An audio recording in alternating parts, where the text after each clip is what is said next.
യഥാർത്ഥ പ്രതികൾ ഇപ്പോഴും ഒളിഞ്ഞിരിക്കാൻ ശ്രമിക്കുകയാണ്. ഇത് നമുക്കറിയാം, CPM-ന്റെ ശൈലി അറിയാത്തവരല്ലോ നമ്മളാരും. CPM-ൽ ഗവൺമെൻറ് അറിയാതെ, പാർട്ടി അറിയാതെ, ദേവസ്വം ബോർഡല്ല ഏത് പൊന്നുതമ്പുരാൻ വിചാരിച്ചാലും ഇത്തരം കാര്യങ്ങൾ ചെയ്യാൻ കഴിയില്ലെന്ന് ആർക്കാ അറിയാത്തത്? ശബരിമലയെ സാമ്പത്തിക സ്രോതസ്സാക്കാൻ ശ്രമിച്ച സർക്കാരിൻ്റെ നടപടി തന്നെയാണ് ഇതിൻ്റെ ഭാഗമായിട്ട് നമ്മൾ മനസ്സിലാക്കേണ്ടത്. പിന്നെ വേറൊന്ന്, കഴിഞ്ഞ ദേവസ്വം ബോർഡ് കുറ്റക്കാരാണെങ്കിൽ അതേ സ്വർണ്ണപ്പാളിയും അതേ തകിടും കൊടുത്തയച്ച ഇപ്പോഴത്തെ ദേവസ്വം ബോർഡിന് ഒരു ഉത്തരവാദിത്വമില്ലേ?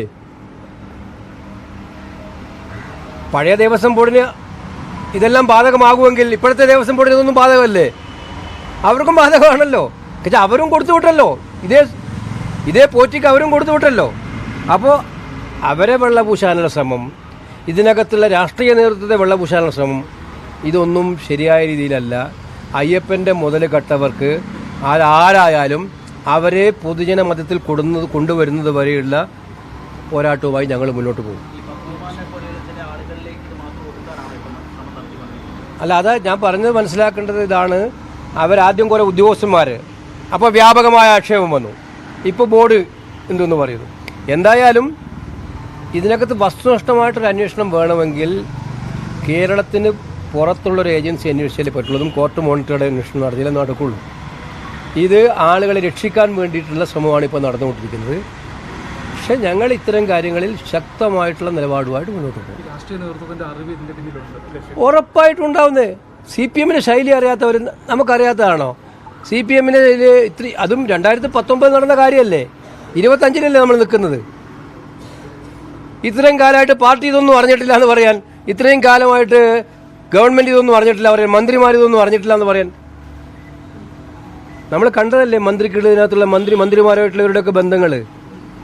എന്നിട്ടിപ്പോൾ സത്യത്തിൽ ആളുകളെ കളിപ്പിക്കാൻ വേണ്ടിയും കബളിപ്പിക്കാൻ വേണ്ടിയിട്ടുള്ള ഒരു പ്രഹസനം നടത്തുകയാണ് ചെയ്യുന്നത്. അപ്പോൾ അതുകൊണ്ട് ക്ലിയർ ആയിട്ടും യഥാർത്ഥ കുറ്റവാളികളിലേക്ക് അന്വേഷണം പോകണം. ഇതാണ് ഞങ്ങൾക്ക് പറയാനുള്ളത്. ആദ്യം BJP വളരെ സജീവമായിട്ട് രംഗത്തുണ്ടായിരുന്നു ഈ വിഷയത്തിൽ. പിന്നീട് BJP പതുക്കെ അങ്ങ് പിൻവാങ്ങുന്ന ഒരു പ്രശ്നമാണ് കണ്ടുവരുന്നത് ഈ സമരമായിട്ട് ബന്ധപ്പെട്ട്. അത് കേരളത്തിലെ ഇപ്പം എല്ലാവരുടെയും മനസ്സിലുള്ള ഒരു ചോദ്യമാണ് താങ്കൾ ചോദിച്ചത്.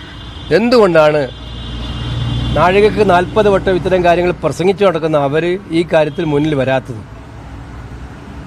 ആരാണ് അവരെ തടസ്സപ്പെടുത്തുന്നത്?